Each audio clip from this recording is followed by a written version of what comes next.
कवितेचे शीर्षक बाई, कवयित्री क्षितिजा पिंपळे.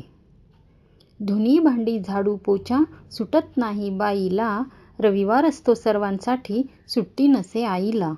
किती करते करतच राहते संपत नाही तिचे काम, हवा असतो पण मिळेना क्षणभर तिच्या जीवास आराम. भांडी घासून पालथी मारली दुसऱ्यांदा ती पुन्हा भरली, दोरीवरचे कपडे काढले पुन्हा दुसरे दोरीवर पडले. लादी एकदा पुसून झाली पुन्हा त्यावर धूळही आली, संध्याकाळ होण्याआधी पुन्हा मग झाडलोट केली. विचारचक्र सारखे चालू दोन्ही वेळेला काय बाई करू, सुचत नसते काही जेव्हा खिचडी भात बनतो तेव्हा. आवरासावर करून झाली तीही मग जरा पहुडली, कंबर मान पाठदुखीतून आता जरा उसंत मिळाली.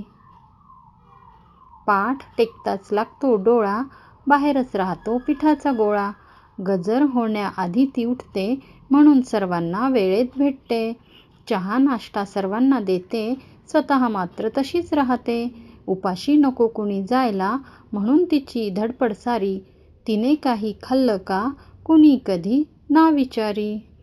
प्रत्येक घराला जशी हवी असते आई, त्या आईच्या मनालाही हवं असतं काही, पण तिचं कुणीच ऐकत नाही. सांगायचं बोलायचं असते तिलाही, पण संधीच कुणी देत नाही. व्हिडिओ संपूर्ण पाहिल्याबद्दल सर्वांचे आभार. कविता आवडल्यास लाईक, शेअर आणि सबस्क्राईब करा. धन्यवाद.